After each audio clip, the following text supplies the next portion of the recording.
Hello students, मैं Sita Soni, assistant professor department of zoology, GHS government PG college Sujangarh. BSc part 3 की topic protein संश्लेषण में आज हम ट्रांसलेशन के ऊपर डिस्कशन कर रहे हैं। तो ट्रांसलेशन आप जानते ही हैं कि एमआरएनए से प्रोटीन का निर्माण होना ट्रांसलेशन कहलाता है, या हम दूसरे शब्दों में ये कह सकते हैं कि आनुवंशिक सूचनाओं का आरएनए से या एमआरएनए से प्रोटीन में जाना अनुवादन या ट्रांसलेशन कहलाता है। या न्यूक्लिक अम्लों की सूचना अनुसार एमआरएनए द्वारा प्रोटीन का निर्माण होना जो है वो अनुवादन कहलाता है।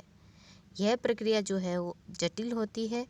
इस अनुवादन प्रक्रिया में 100 से अधिक मैक्रोमोलिक्यूल्स जो है वो उपयोग में लिए जाते हैं, जिनमें एमआरएनए, टीआरएनए, राइबोसोम ये सम्मिलित होते हैं। अनुवादन की प्रक्रिया जो है इसे हम 4 पदों में समझ सकते हैं। सबसे पहले जो है अमीनो अम्लों का सक्रियण होता है, एक्टिवेशन ऑफ अमीनो एसिड्स। इसके बाद में टीआरएनए के साथ में सक्रिय अमीनो अम्ल जुड़ते हैं। उसके बाद पॉलीपेप्टाइड श्रृंखला का संश्लेषण होता है और मुक्त पॉलीपेप्टाइड श्रृंखला का रूपांतरण या संसाधन होता है। इस प्रकार से अनुवादन की क्रिया जो है वो संपन्न होती है। तो सर्वप्रथम हम अनुवादन की क्रिया ट्रांसलेशन की प्रक्रिया में जो है वो अमीनो अम्लों का जो है सक्रियण होगा और विशिष्ट टीआरएनए के साथ सक्रिय अमीनो अम्लों का संयोजन होता है। तो प्रोटीन संश्लेषण के लिए अमीनो अम्ल आपस में जुड़कर पेप्टाइड बॉन्ड के द्वारा जुड़ते हैं। इस क्रिया में अमीनो अम्ल का एक अमीनो ग्रुप दूसरे अमीनो अम्ल के कार्बोक्सिल ग्रुप से जुड़ता है।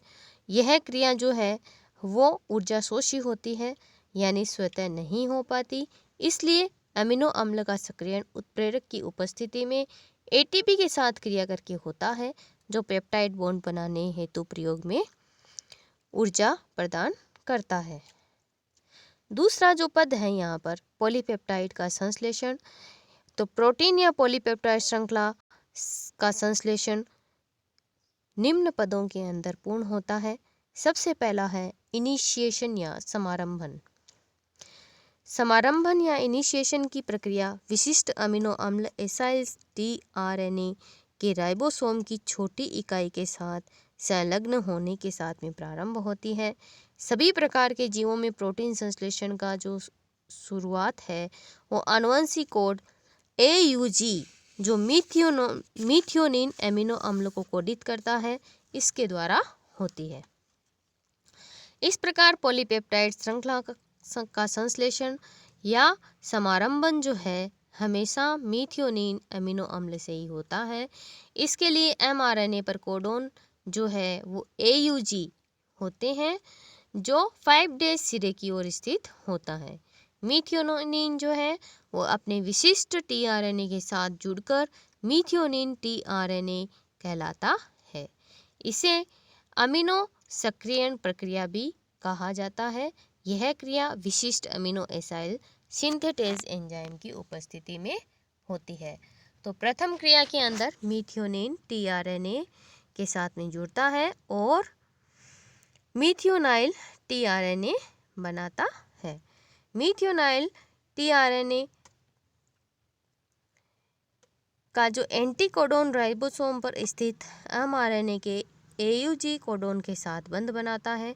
प्रोकैरियोटिक कोशिकाएं या ई कोलाई में इनिशिएशन प्रक्रिया मीथियोनिन के फॉर्माइल व्युत्पन्न के द्वारा होती है, जिसे एन फॉर्माइल मीथियोनिन कहते हैं। दूसरी जो इसमें क्रिया होगी वो होगी पॉलीपेप्टाइड श्रृंखला का संश्लेषण। तो पॉलीपेप्टाइड श्रृंखला का जो संश्लेषण है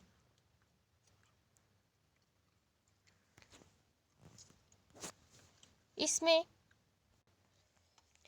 पॉलीपेप्टाइड श्रृंखला का जो संश्लेषण है इसमें दूसरी जो क्रिया होती है वो होती है दीर्घीकरण या एलोंगेशन। दीर्घीकरण के अंदर तो मिथाइल टीआरएनए या फॉर्मेलिटेटेड मिथाइलेटेड टीआरएनए प्रारंभिक सम्मिश्र एमआरएनए के पी स्थल पर संलग्न होने पर दीर्घीकरण की प्रक्रिया जो है वो संपन्न होती है। दीर्घीकरण की क्रिया भी 3 चरणों में संपन्न होती है।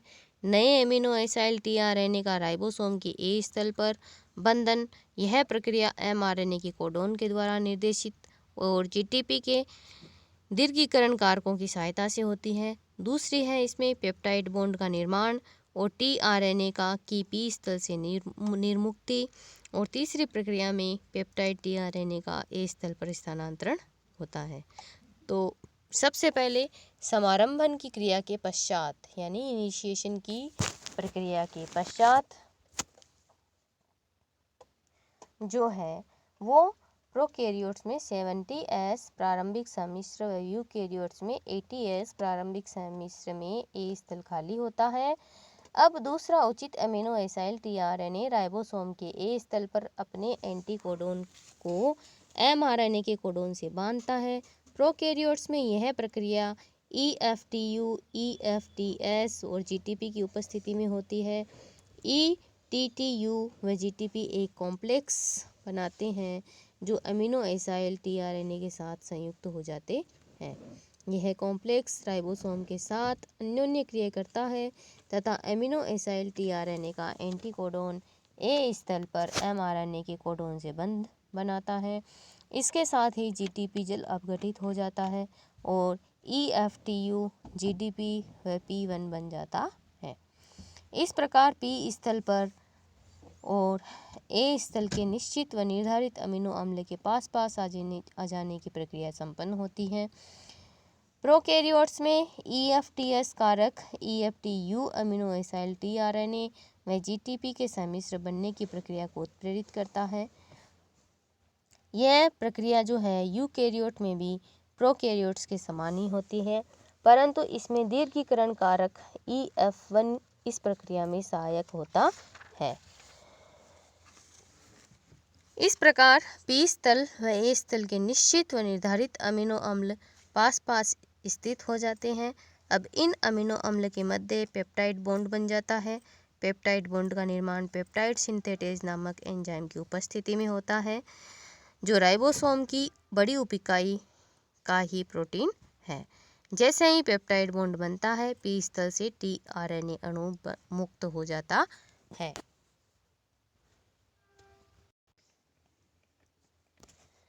पी स्थल से टीआरएनए मुक्त होते ही ए स्थल पर स्थित पेप्टाइडिल टीआरएनए तुरंत पी स्थल पर स्थानांतरित हो जाता है। प्रोकैरियोट्स में यह स्थानांतरण दीर्घीकरण कारक EFG तथा यूकैरियोट्स में दीर्घीकरण कारक EF2 की उपस्थिति में होता है। इस प्रक्रम के लिए ऊर्जा जीटीपी के जलीय अपघटन से प्राप्त होती है। उपरोक्त प्रक्रिया में राइबोसोम एमआरएनए पर 5 to 3 डेज दिशा में विस्थापित होता है, जिससे एमआरएनए के ए स्थल पर अगला कोडोन उपलब्ध हो जाता है। इस ए स्थल पर स्थित कोडोन के अनुसार पॉलीपेप्टाइड श्रृंखला के दीर्घीकरण के लिए अगला एमिनो एसाइल टीआरएनए अब ए स्थल पर संयुक्त हो जाता है तथा पेप्टाइड बॉन्ड के निर्माण व स्थानांतरण की प्रक्रिया दोहराई जाती है।